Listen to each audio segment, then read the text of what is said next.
las presencias que esperan, hay casas que respiran. Sus almas, tejidas con el polvo de los años y las memorias de quienes las habitaron, laten en el crujido de la madera y en el silbido del viento que se cuela por las rendijas de las ventanas. Son lugares que guardan secretos en la penumbra de sus pasillos, ecos de risas que se desvanecieron y susurros de tristezas que se niegan a morir. Y en algunos de esos rincones olvidados, donde la luz del día apenas se atreve a entrar, hay presencias que esperan. Algunas vigilan, otras anhelan, y las más oscuras simplemente aguardan el momento de ser liberadas. Esta es la historia de 3 de esos lugares, de 3 umbrales que nunca debieron ser cruzados, y de las almas que se atrevieron a mirar al otro lado. Capítulo Ime. La guardiana del umbral Isabel siempre había sido una mujer sensible a las corrientes invisibles del mundo. Desde niña, podía sentir el peso de una habitación vacía o la alegría residual en un parque abandonado. No era un don que pregonara, era simplemente una parte de ella, como el color de sus ojos o la forma en que su corazón se aceleraba con la música melancólica. Por eso, la primera vez que puso un pie en el pequeño y antiguo apartamento de Javier, su novio, supo que no estaban solos. El lugar estaba en el corazón de Cádiz, un piso modesto con techos altos y baldosas desgastadas que contaban historias de décadas. Olía a salitre, a humedad y a ese perfume de tiempo encapsulado que tienen los edificios viejos. Javier, un hombre de sonrisa fácil y manos firmes, estaba radiante de orgullo. Era su primer espacio propio, un nido de soltero que soñaba con convertir en un hogar para 2. «¿Qué te parece?», preguntó él, girando sobre sus talones en medio del salón escasamente amueblado. «No es el palacio de Buckingham, pero es nuestro rincón». Isabel forzó una sonrisa. El amor que sentía por él era un sol cálido en su pecho, pero una corriente de aire helado acababa de recorrerle la espalda, a pesar de que las ventanas estaban cerradas. «Tiene carácter», respondió, su mirada recorriendo las paredes desnudas, deteniéndose en las sombras que se acumulaban en las esquinas. La sensación era extraña, una opresión sutil en el pecho, como la de estar siendo observada por alguien que no deseaba su presencia. En ese momento lo atribuyó al cansancio. Acababan de volver de una noche de fiesta con amigos, y el vino aún canturreaba en su sangre. Pero al día siguiente, cuando regresó para ayudar a Javier a desempaquetar algunas cajas, la sensación volvió más clara, más nítida. Esta vez, su mente estaba despejada. Era una energía densa, pesada. No era malévola, no al principio. Era más bien territorial, como la de un viejo gato que mira con recelo al nuevo cachorro que ha invadido su espacio.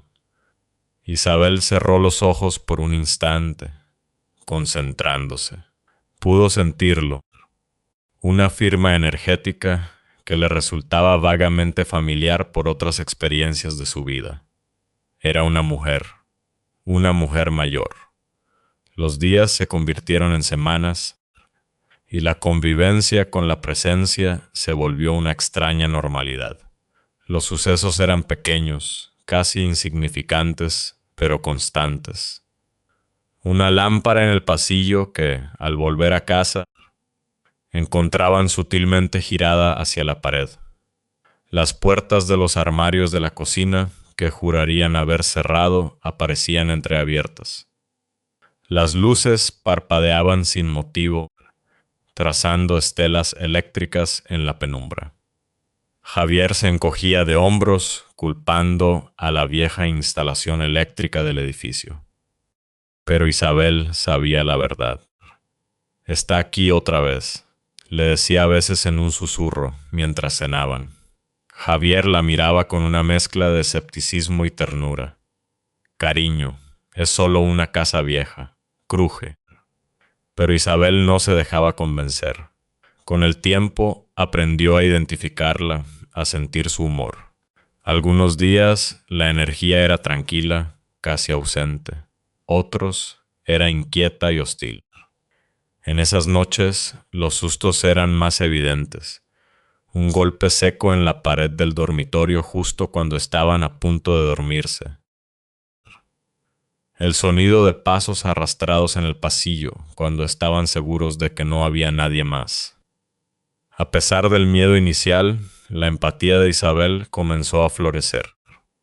No podía evitar pensar en la anciana. ¿Quién había sido? ¿Por qué estaba atrapada allí? La presencia no se sentía como la de una abuela bondadosa de mejillas sonrosadas. Había algo severo en ella, una rigidez, como si en vida hubiera sido una mujer de carácter fuerte y pocas palabras. Una tarde, mientras estaba sola en el apartamento, doblando la ropa en el salón, sintió la opresión en el aire con más fuerza que nunca. Decidió hacer algo que nunca antes se había atrevido. «Hola», dijo en voz alta, su voz temblando ligeramente. «Sé que estás aquí. No queremos molestarte. Esta es la casa de Javier ahora. Y yo paso mucho tiempo aquí, solo. Solo queremos vivir en paz». El silencio que siguió fue tan profundo que pudo escuchar los latidos de su propio corazón. Pero, extrañamente, la tensión en el aire pareció disminuir un poco. Decidió contactar a una amiga suya, Elena, una mujer que, como ella, entendía de estas cosas, pero con un conocimiento más profundo, más práctico. Elena la escuchó con atención por teléfono. «No intentes echarla, Isa», le advirtió. «Si no es agresiva, puede que solo esté confundida. Háblale, trátala con respeto como si fuera una compañera de piso. Pídele permiso para convivir en la que fue su casa». Isabel siguió el consejo. A partir de ese día, convirtió la comunicación en un hábito. «Buenos días», decía al entrar por la puerta. «Espero que hayas pasado una buena noche». Le contaba cosas de su día mientras cocinaba, como si hablara con una tía lejana sentada en un sillón invisible. Y, sorprendentemente, funcionó. Los sustos cesaron casi por completo. La atmósfera del piso se aligeró.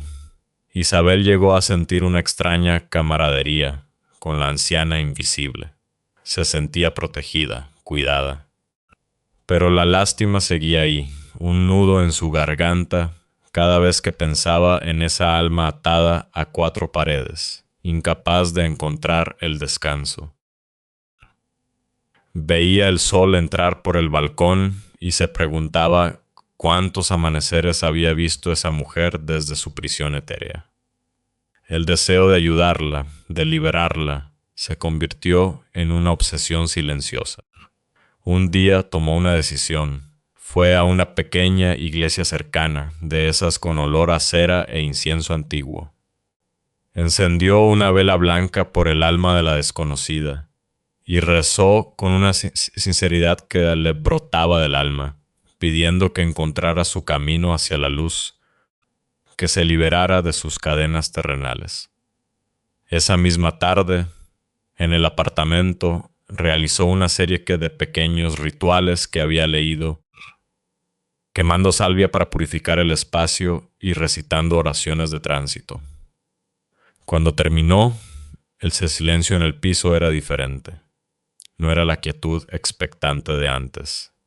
Era un silencio vacío, absoluto. Isabel recorrió las habitaciones con el corazón encogido. «Señora», susurró. No hubo respuesta, ni una corriente de aire frío, ni una sombra en el rabillo del ojo. La energía de la anciana, esa presencia severa pero familiar que había llenado cada rincón del apartamento, se había ido. Una mezcla de triunfo y tristeza la invadió. Lo había conseguido. la había ayudado, pero la paz duró poco. Al día siguiente, cuando regresó al piso, una nueva sensación la golpeó en cuanto cruzó el umbral. Era un frío distinto, un vacío que no era vacío, sino una ausencia de todo lo bueno. Era como entrar en una habitación donde se acababa de apagar un fuego, dejando solo el frío y el olor a cenizas. Estaba segura de que la anciana no estaba, pero había algo más, algo que había estado allí todo el tiempo, agazapado en las sombras, esperando, algo que la presencia de la anciana, con su energía territorial, había mantenido a raya. La confirmación de su creciente pavor llegó con un regalo de Javier. Para celebrar que pasaban más tiempo juntos, le compró un pequeño loro, un agapornis de plumaje verde y amarillo al que llamaron Yogi. Lo instalaron en una jaula en el salón, esperando que su alegre piar llenara el silencio. Pero Yogi nunca pió alegremente. Desde el primer momento en que entró en el apartamento, el pájaro se comportó de manera errática. Se aferraba a los barrotes de su jaula, con las plumas erizadas, y sus pequeños ojos negros se movían con pánico, siguiendo algo invisible por la habitación. Lo más aterrador era que, cuando Isabel estaba cerca, Yogi se quedaba paralizado, mirando fijamente un punto justo por encima de su hombro derecho. Era como si viera a alguien asomado detrás de ella. La sensación era tan vívida, tan espeluznante, que Isabel se encontraba girando la cabeza bruscamente una y otra vez, solo para encontrar el aire vacío. La atmósfera del piso se volvió irrespirable. Cada día le costaba más entrar. El simple hecho de poner un pie dentro le provocaba una sensación de ahogo, como si unas manos invisibles le apretaran la garganta. El malestar era físico y constante. Se sentía débil, agotada, como si algo le estuviera drenando la energía vital. Confirmó que no era solo su imaginación cuando, en una reunión de vecinos celebrada en el piso de al lado, sintió la misma asfixia, la misma opresión. La podredumbre no estaba solo en el apartamento, se había extendido por todo el edificio. La noche del clímax llegó sin previo aviso. Estaban sentados en el sofá, viendo una película sin prestarle mucha atención.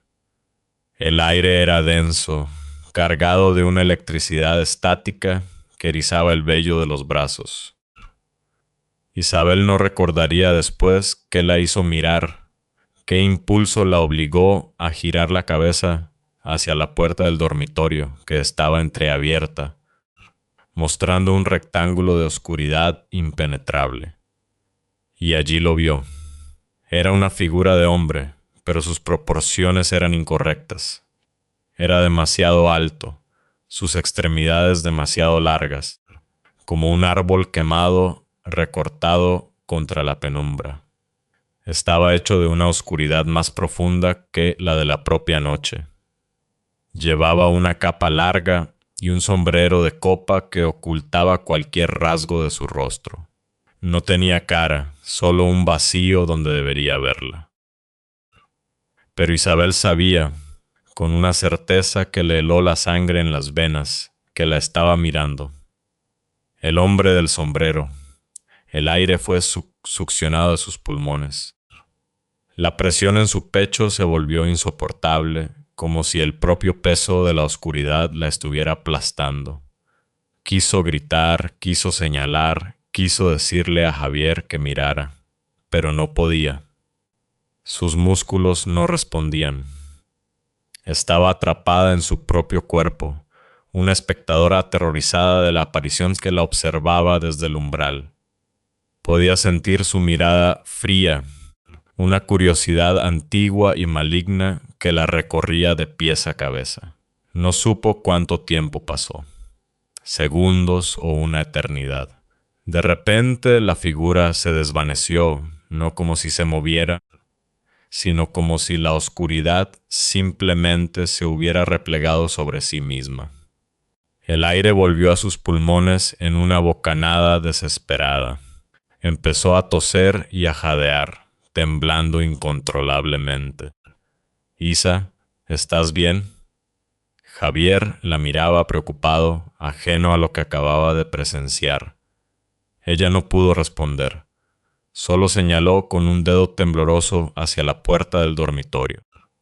Esa fue la última vez que durmió en el apartamento. Volvió a llamar a su amiga Elena, con la voz rota por el pánico, la anciana. Le contó Elena, su voz grave y seria. Ella no estaba atrapada, Isa. Estaba vigilando. Era la guardiana de su casa. Lo protegía de algo mucho más antiguo y oscuro que habitaba en ese edificio. Al ayudarla a irse sin saberlo, rompiste la protección. Dejaste la puerta abierta. Las palabras de su amiga resonaron en su mente como una sentencia. El loro Yogi, cada vez más afectado, había empezado a arrancarse las plumas, dejando su pequeño cuerpo cubierto de parches de piel rosada y sangre.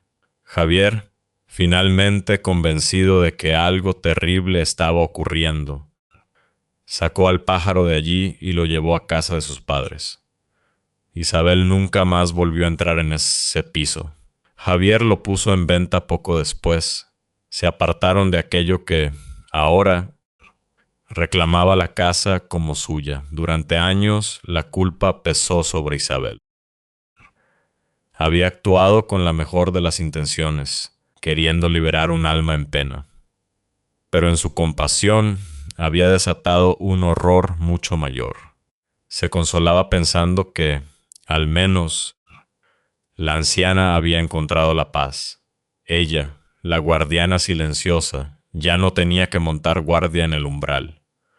Pero a veces, en mitad de la noche, Isabel todavía se despertaba con la sensación de una opresión en el pecho y la imagen de una silueta alta y oscura con un sombrero de copa, observándola desde la puerta de su dormitorio. Había aprendido de la forma más dura que no todas las presencias que esperan son prisioneras. Algunas simplemente son centinelas. Capítulo Deus. La lápida del jardín, no todas las presencias son guardianas. Algunas son prisioneras y otras. Otras simplemente esperan una invitación, un gesto, una mirada. Y a veces, la curiosidad de un niño es la única llave que necesitan. Anira tenía 10 años la primera vez que sintió el miedo de verdad. No el miedo a la oscuridad bajo la cama o a las películas de monstruos, sino el miedo real. Ese que se te pega a los huesos y te susurra que el mundo es mucho más antiguo y extraño de lo que los adultos te cuentan. Fue durante la excursión de fin de curso de cuarto de primaria, un evento que toda la clase había esperado con una emoción febril.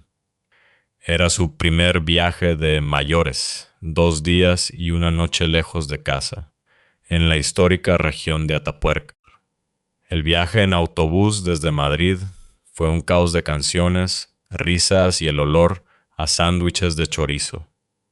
Pero a medida que se adentraban en la Castilla profunda, el paisaje se fue volviendo más sobrio y el ánimo de los niños se fue calmando. El hostal donde se alojarían estaba en un pueblo minúsculo, un puñado de casas de piedra que parecían dormitar bajo el vasto cielo azul. Durante toda su estancia, nunca vieron a otro habitante que no fuera el personal del hostal y ellos mismos, lo que daba al lugar una atmósfera de pueblo fantasma.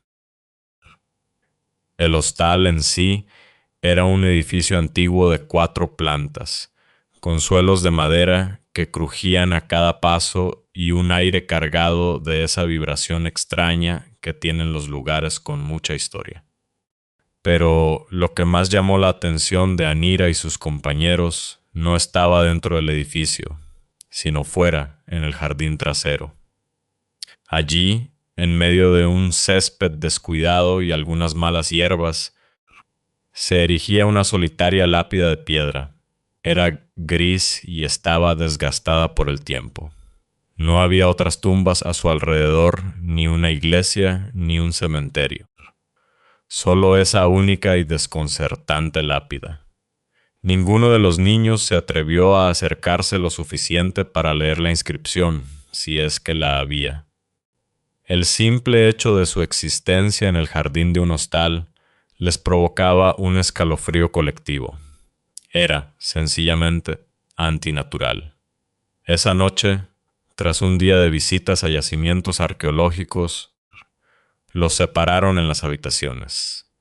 A Anira le tocó compartir cuarto con 7 compañeras más, incluida su mejor amiga, Lidia. La habitación era sencilla, con literas de madera oscura y una única ventana. Mientras deshacían sus sacos de dormir, Anira se asomó por ella y su corazón dio un vuelco. La ventana daba directamente al jardín trasero. La lápida estaba allí abajo, perfectamente visible, una silueta oscura y ominosa bajo la luz de la luna que empezaba a asomar. «Nuestra habitación es la única que da a la lápida», susurró, sintiendo un nudo en el estómago. El resto de las chicas se agolparon en la ventana. Un qué mal rollo generalizado flotó en el aire. Sin dudarlo, corrieron la pesada cortina de tela, sumiendo la habitación en una penumbra casi total. Preferían la oscuridad a esa vista. La hora de dormir llegó y los profesores, 3 para todo el grupo de preadolescentes, hicieron una ronda para asegurarse de que todo el mundo estuviera en sus camas. Las risitas y los susurros se fueron apagando poco a poco, hasta que solo se escuchaba la respiración acompasada de las niñas dormidas. Pero Anira y Lidia no tenían sueño. La emoción del viaje, la adrenalina de estar lejos de casa, las mantenía despiertas. Se tumbaron en sus sacos de dormir en el suelo y se pusieron a charlar en susurros, contándose secretos y riéndose por lo bajo. Alrededor de la 1 de la madrugada, a Lidia le entraron ganas de ir al baño. El problema era que el baño era común y estaba al final del pasillo, un corredor largo y oscuro que parecía un túnel hacia la nada. «Acompáñame, porfa», suplicó Lidia. «Me da miedo ir sola». Anira, aunque también asustada, se levantó. Salieron de la habitación de puntillas, cerrando la puerta con sumo cuidado. El pasillo estaba en silencio absoluto, solo iluminado por una débil luz de emergencia que proyectaba sombras alargadas y grotescas. El aire era frío, más frío que en la habitación, y el silencio era pesado, opresivo. Mientras avanzaban, una sensación de ser observadas se apoderó de ellas. El crujido de sus propios pasos sobre la madera parecía resonar de forma antinatural. A mitad de camino oyeron algo. Un roce suave, un movimiento fugaz justo detrás de ellas. Se giraron de golpe. No había nadie. El pasillo estaba vacío. «Ha sido el profe de guardia», susurró Anira, más para convencerse a sí misma que a Lidia, pero no oyeron ninguna puerta abrirse o cerrarse, y recordaban haber visto al profesor en la planta de abajo hacía un rato. El pánico empezó a burbujear en sus pechos. Decidieron abortar la misión, dieron media vuelta y corrieron de regreso a su habitación, con el corazón martillándoles en las sienes. Entraron y cerraron la puerta, apoyándose en ella, jadeando. El resto de sus compañeras seguían dormidas en las literas. Se sentaron en sus sacos de dormir vacíos en el suelo, tratando de calmarse. Fue entonces cuando oyeron el primer ruido. Provenía de la ventana. Era un sonido sutil como el de unas ramas afinas arañando el cristal. Scratch, scratch, scratch. Anira frunció el ceño. Recordaba perfectamente que no había ningún árbol cerca de esa ventana, solo el césped y más allá la lápida. El ruido se hizo más insistente, más rítmico, y entonces ambas se dieron cuenta de algo que les heló la sangre. La cortina estaba abierta, de par en par. La pesada cortina que ellas mismas habían cerrado con tanto cuidado, ahora estaba completamente descorrida, dejando a la vista la noche y la silueta de la lápida en el jardín. Se miraron la una a la otra, con los ojos desorbitados por el terror. No hizo falta decir nada. Ambas sabían que ninguna de las niñas dormidas se había levantado. Ambas sabían que la cortina no se había abierto sola. Y justo en ese instante, ¡bang! Un golpe seco, brutal, resonó contra el cristal de la ventana, haciendo vibrar el marco. Fue tan fuerte y repentino que ambas pegaron un grito ahogado. Sus miradas se clavaron en la ventana, y lo que vieron las hizo gritar de verdad, un alarido de puro terror infantil que rasgó el silencio de la noche. En el cristal, justo en el centro, había una mano. La marca de una palma abierta, impresa con una claridad espantosa. No era una mano normal. Los dedos eran increíblemente largos y delgados, casi como los de un esqueleto, y la palma no estaba limpia, estaba manchada, dejando restos de tierra y suciedad pegados al cristal, como si alguien acabara de sacarla de una tumba. La marca estaba por fuera. Sus gritos despertaron a sus compañeras, que se incorporaron en las literas, confundidas y asustadas. Lidia estaba paralizada, con lágrimas silenciosas rodando por sus mejillas, incapaz de apartar la vista de la mano en la ventana. Algunas de las otras chicas, al ver la marca, empezaron a llorar también. El escándalo atrajo a una de las profesoras, que entró en la habitación con el ceño fruncido por la molestia, que pronto se transformó en desconcierto al ver a 8 niñas aterrorizadas. Esa noche, ninguna de ellas durmió en esa habitación. Arrastraron sus sacos de dormir al ático y se acurrucaron en el suelo, a los pies de las camas de los profesores, buscando la seguridad que solo la presencia de un adulto puede dar. A la mañana siguiente, la cruda luz del día devolvió algo de valentía al grupo. Bajaron a su habitación para recoger sus cosas con el corazón todavía encogido. La marca de la mano seguía allí, en el cristal, un testimonio silencioso y terrenal de su terror nocturno. Movidas por una mezcla de miedo y una curiosidad morbosa que solo los niños poseen, se asomaron a la ventana. El jardín estaba bañado por el sol. La lápida seguía en su sitio, intacta, la misma piedra gris y desgastada de siempre. Pero algo había cambiado. Sobre la lápida, justo en el centro, había una rosa, una única rosa roja, fresca, con gotas de rocío brillando en sus pétalos. Una rosa que, el día anterior, no estaba allí. Cuando se lo contaron a los profesores, nadie les creyó. Les dijeron que estaban sugestionadas por las historias de miedo que se contaban, que probablemente una de ellas había hecho la marca con barro para asustar a las demás. Pero Anira y Lidia sabían la verdad. Sabían que la marca estaba por fuera. Sabían que la cortina se había abierto sola. Y sabían que la rosa había aparecido de la nada. Años después, ya convertida en una adolescente, Anira a menudo recordaba esa noche. La imagen de la mano en la ventana y la rosa en la lápida se quedaron grabadas en su memoria para siempre. Nunca supo quién estaba enterrado bajo esa piedra solitaria, ni qué quería. Se preguntaba si aquella mano que golpeó el cristal era una amenaza o una súplica desesperada. Un intento de asustar o un intento de ser visto, de ser recordado.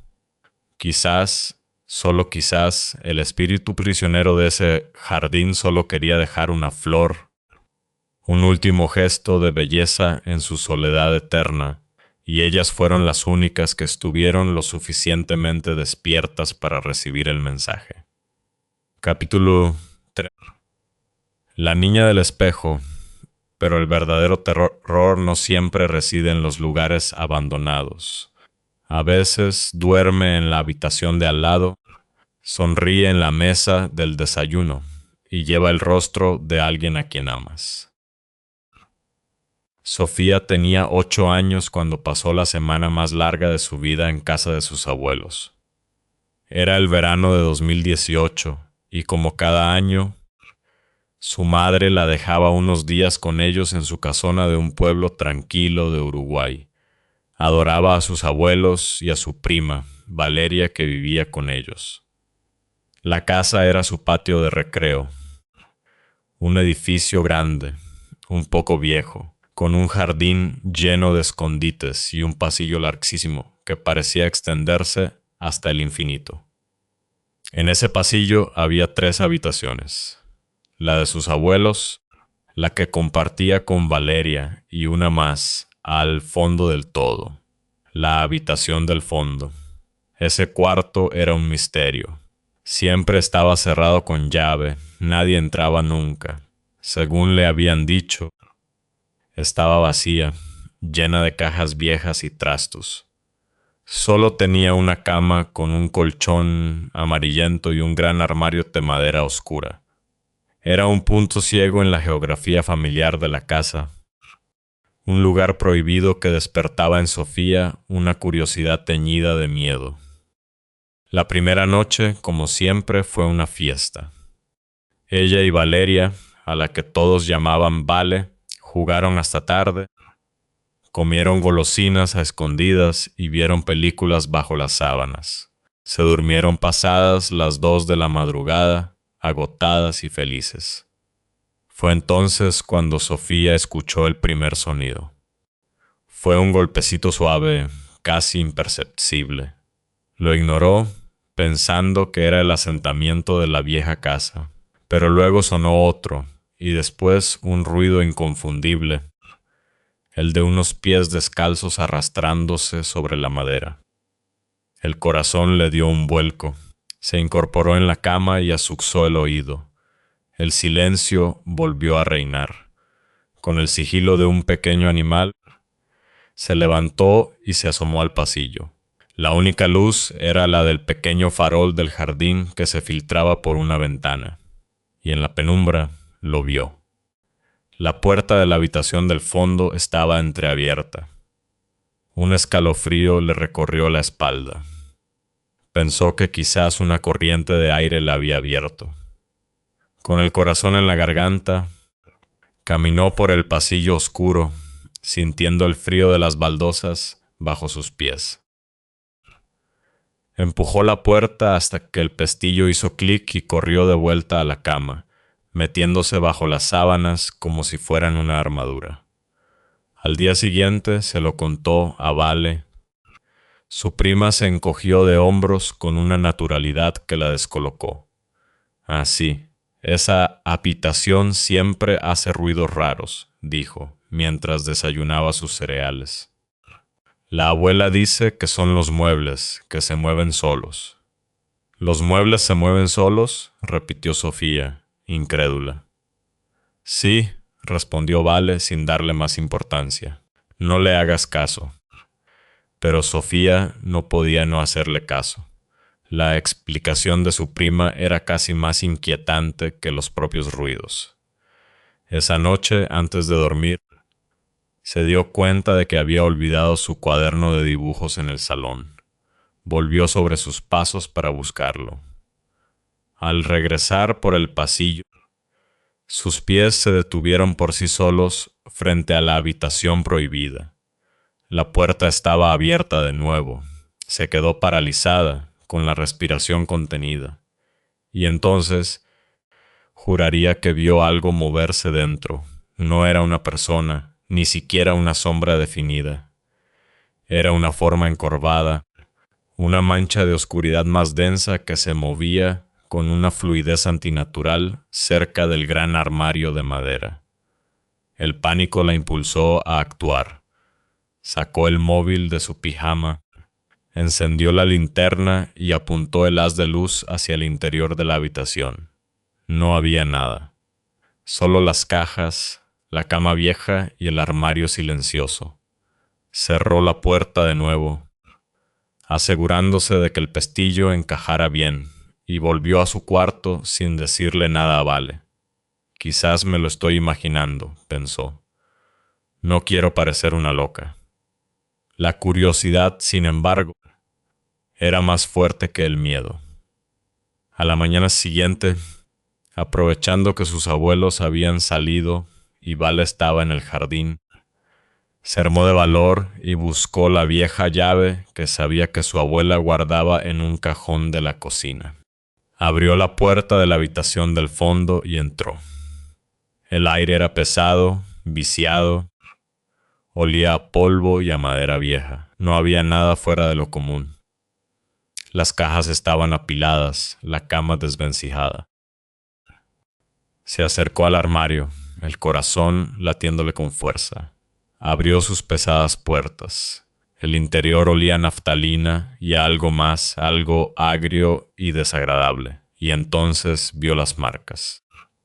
El interior de la madera estaba cubierto de arañazos largos y profundos, como si alguien hubiera estado rascando con las uñas, desesperadamente, para salir. Y en una de las paredes interiores, escrito con un bolígrafo azul que parecía reciente, había una frase: «No entres si estás despierto». Sofía sintió que el suelo desaparecía bajo sus pies. Salió de la habitación, cerró con llave y corrió a buscar a Vale. No podía guardarse eso para ella. Le enseñó la escritura. La cara de su prima palideció.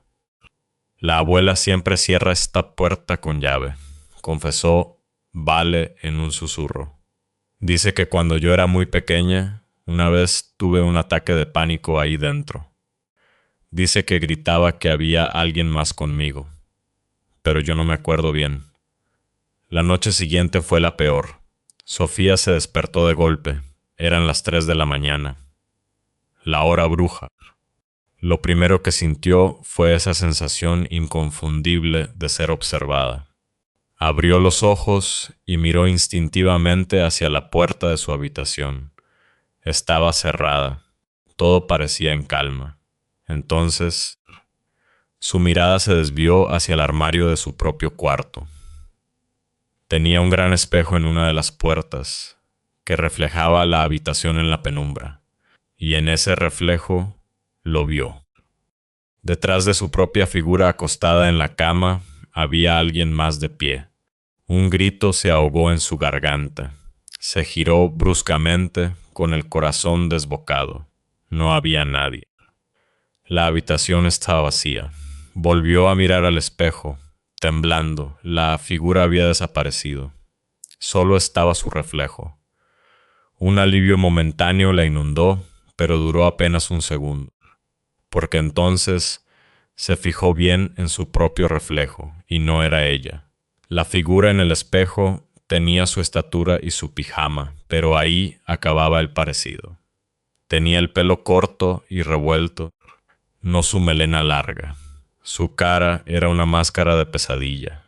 No tenía ojos, solo 2 cuencas oscuras y vacías. Su boca era una mancha negra, como si estuviera llena de barro. Y una de sus manos, pálida y delgada, estaba estirada hacia ella, como si quisiera salir del espejo para agarrarla. Sofía soltó un gemido de puro horror y se cubrió la cabeza con la manta, haciéndose un ovillo. No se atrevió a mirar más. Se quedó allí, temblando, rezando, hasta que el agotamiento venció al terror y, no supo cómo, se quedó dormida. A la mañana siguiente llamó a su madre. «Mami, ven a buscarme», le suplicó, inventando que se sentía mal. Por favor. No le contó la verdad. ¿Cómo podría? Sonaría locura. Mientras hacía su mochila a toda prisa, encontró algo entre su ropa. Una hoja de su cuaderno de dibujo, una que ella no recordaba haber metido ahí. La desdobló. Era un dibujo. En el papel había una cama y en la cama una niña dormida, dibujada con trazos infantiles. Y al lado de la cama, de pie, estaba la misma figura que había visto en el espejo. Sin rostro, con el pelo corto y con una mano estirada hacia la niña. El terror la golpeó con la fuerza de un puñetazo. Ella no había hecho ese dibujo. Rompió el papel en 1000 pedazos, los tiró a la papelera y no miró atrás. Cuando su madre llegó, la abrazó con una fuerza desesperada. Los años pasaron. Sofía creció y el recuerdo de esa semana se convirtió en una pesadilla lejana, aunque nunca la abandonó del todo. Un día, ya con más madurez, volvió a la casa de sus abuelos. El miedo seguía ahí, pero la necesidad de entender era más fuerte. Llevó a su abuelo a un lado y le preguntó directamente: «Abuelo, ¿por qué la habitación del fondo siempre estaba cerrada? ¿Qué pasó allí?» Su abuelo suspiró, su rostro surcado por arrugas de preocupación. Al principio intentó darle una excusa tonta, pero la mirada insistente de Sofía lo desarmó. «Esa habitación», comenzó, su voz baja y grave. «Antes era el cuarto de juegos de vale». Hizo una pausa como si reuniera fuerzas para continuar. «Cuando tu prima tenía unos 6 años, desapareció. La buscamos por toda la casa, por el jardín, llamándola a gritos. Estábamos desesperados. Después de unas horas la encontramos. Estaba encerrada dentro del armario de esa habitación». Sofía contuvo el aliento. «No estaba llorando», continuó el abuelo. «Estaba sentada en el suelo, en silencio, abrazando una muñeca de trapo que nunca habíamos visto antes. Y de repente se reía. Se reía sola, como si alguien le estuviera contando un chiste que solo ella podía oír. Desde ese día, Sofía, Vale cambió. Empezó a decir cosas raras, a hablar de cosas que no tenía cómo saber. Y más de una vez, cuando la reñíamos por algo, nos miraba con unos ojos que no eran los suyos y decía: «Yo no soy la que entró». El abuelo se frotó los ojos cansados. Al principio pensamos que eran fantasías de niña, pero nunca volvió a ser la misma, y a veces. Su voz se convirtió en un susurro apenas audible, a veces por la noche. Sigo escuchando su voz de niña riéndose dentro de esa habitación, aun cuando ella no está en casa. Por eso la cerramos con llave, por si acaso. El mundo de Sofía se derrumbó. De repente, todo encajó con un clic aterrador, el dibujo en su mochila. ¿Lo había hecho Vale? ¿Cómo podía saber ella lo que Sofía había visto en el espejo? La sensación de ser observada, los ruidos. ¿Era Vale o la cosa que vivía con ella? Un miedo terrible hacia su propia prima, la chica con la que había compartido risas y secretos, la invadió. Empezó a recordar pequeños detalles extraños de su comportamiento a lo largo de los años, momentos en los que su mirada se volvía vacía o decía frases que no tenían sentido. Poco a poco, con excusas, fue poniendo distancia entre ellas. El vínculo se fue enfriando hasta convertirse en un saludo ocasional por mensaje de texto. No podía evitarlo. Cada vez que la miraba, no podía dejar de preguntarse qué o qué le devolvía la mirada desde el otro lado de sus ojos. No podía dejar de ver a esa otra niña, la del pelo corto y las cuencas vacías, la que se reía sola en la oscuridad de un armario y que quizás nunca se había ido de allí.